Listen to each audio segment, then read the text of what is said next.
Bismillahirrahmanirrahim. Assalamu alaikum wa rahmatullahi wa barakatuh. Alhamdulillah wassalatu wassalamu ala rasulillah Muhammadin sallallahu alaihi wasallam. Rabbi shrah li sadri wa yassir li amri wahlul 'uqdatan min lisani yafqahu qawli.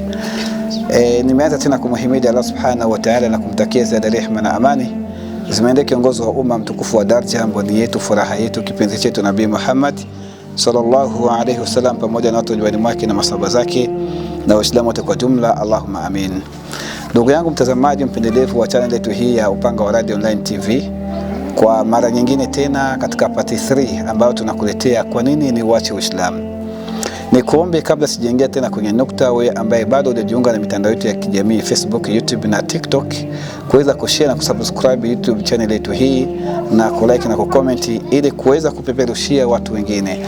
Wako watu ambao wanaikaa kwenye mitandao kwa ajili ya kusikiliza mambo ya upuuzi, lakini endapo wanakutana na mambo ya dini huwa wanavuka na kuiachilia mambo haya ya dini ya Kiislamu kwa sababu tu wanaona kwamba hayawaingii katika akili zao. Lakini kuombe kwa wewe ambaye utakuwa uko karibu na channel yetu hii na ukapata bahati ya kuweza kukutana na video yetu hii, basi warushie wengine ili mimi na wewe tupate kupeleka bendera ya kalima tauhid ya la ilaha illallah Muhammadur Rasulullah kwenda mbele, watu wapate kujua Uislamu na mambo yake Uislamu. Na leo katika part 3 yetu tunazungumzia kwa nini ni uache Uislamu. Toka nimeanza kufanya utafiti wangu katika kuisoma Qur'ani, nimekutana baadhi ya aya ambazo zinanijenga sana, na leo tena nitazungumzia aya mojawapo nyingine ambayo inanipa nafasi ya kuweza kubaki katika Uislamu kwa misingi mikubwa na ambayo itanifanya mimi kutokusaliti huu Uislamu. Allah subhanahu wa ta'ala amesema ndani ya Qur'ani, baada billahi minash shaitani rajim, bismillahirrahmanirrahim, katika sura Al-An'am sura ya 6 aya yake ya 153. Allah anasema, wa anna hadha sirati mustaqima, na hii ndio njia yangu iliyonyooka.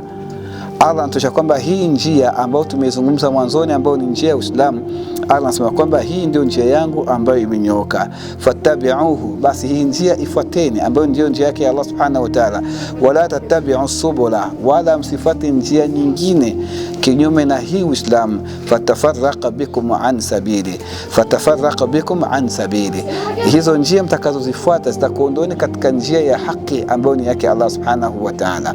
Ndio maana katika Uislamu tumewekea misingi ya ibada tutakayoifanya au tutakayoifuata iwe ni ile ambayo ametufunza Bwana Mtume Muhammadin sallallahu alaihi wasallam, kwa kuonyesha kwamba Uislamu ni dini ambayo itamuongoza mtu kwa Allah subhanahu wa ta'ala, ni dini ambayo ni katika njia yake Allah subhanahu wa ta'ala.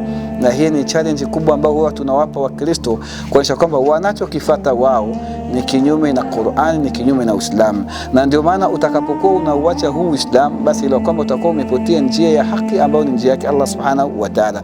Kama vile Mwenyezi Mungu atuambia, wa man yabtaghi ghayra al-islam dina fala yuqbalu minhu wa huwa fil akhirati min al-khasirin, atakayetaka dini nyingine isiyokuwa hii ya Kiislamu haitokubaliwa kwake, na akhira atakuwa miongoni mwa wenye hasara kubwa kabisa. Na ndio maana Uislamu tumebezi sana kufuata sheria ya dini ya Kiislamu ili kwamba tusiondoe mguu wetu katika huu Uislamu. Ndio maana sioni faida mimi kuacha Uislamu. Imepokelewa kwa Aisha radhiyallahu anha qalat, anasema Aisha, mama yetu Aisha, kwamba qala Rasulullah sallallahu alayhi wasallam, kwamba Mtume Muhammad juu yake rehma na amani amesema, man ahadatha fi amrina hadha ma laysa fihi fahuwa raddu, atakayeleta au atakayeingiza jambo katika jambo letu hili la dini hii ambayo ni dini ya Uislamu, ma laysa fihi, ambayo halimu katika Uislamu, halimu katika jambo letu, fahuwa raddu, hilo litakataliwa. Yani ukiwa wewe unaanzisha jambo lako, kama vile Mkristo akiamka asubuhi ana uwezo wa kujenga kanisa lake na akaweka misingi yake na akaanzisha ibada yake na mfumo wake mpya, na watu wakamsikia katika hilo, kwa sababu katika Ukristo mchungaji anasikiliwa vizuri na sana zaidi ya kusikia Biblia. Lakini katika Uislamu ni tofauti, lazima Qur'ani na hadithi ndo zifuatiliwe kuliko kauli ya shekhi au kauli ya mwalimu. Kwa hiyo anaposema shekhi, kwanza awe na kila chonukuu ndani ya Qur'ani au kwenye hadithi. Lakini kinyume na mchungaji, anaweza kwambia Yesu ni Bwana na Mwokozi wa maisha, ukamuuliza maneno mazuri hayo unaoyatangaza, je, unao dalili? Kwa hiyo sio kila neno kuwa ni nzuri masikioni pa mtu ndo lazima iwe katika katika misingi ya dini ya Mwenyezi Mungu. Na hii ni mojawapo kuonyesha kwamba Uislamu itabaki kuwa dini imara, na ni dini ambayo namuomba Allah subhanahu wa ta'ala kwa mara nyingine tena anifishe hali ya kwamba mimi ni Muislamu. Nikuombe wewe ndugu yangu mtazamaji ambaye umetufuata katika kipengele hiki kingine cha 3 cha kwa nini niwache Uislamu, jiunge nasi na milango ya Uislamu ipo wazi, tushikane mkono mimi na wewe hadi peponi, huku tukijua kwamba tumefuata dini yake Allah subhanahu wa ta'ala. Na ole kwako wewe ambao utasikiliza maneno haya lakini ukapuuzia, ukatengeneza imani yako tofauti na imani ya Kiislamu, ili kwamba unakata tiketi ya kwenda motoni. Tukutane nawe tena katika kipengele chetu cha part 4 ili kuweza kuhadithiana, kuhabariana maneno yake Allah subhanahu wa ta'ala. Wa billahi tawfik, ma salam, wassalamu alaikum wa rahmatullahi wa barakatuh.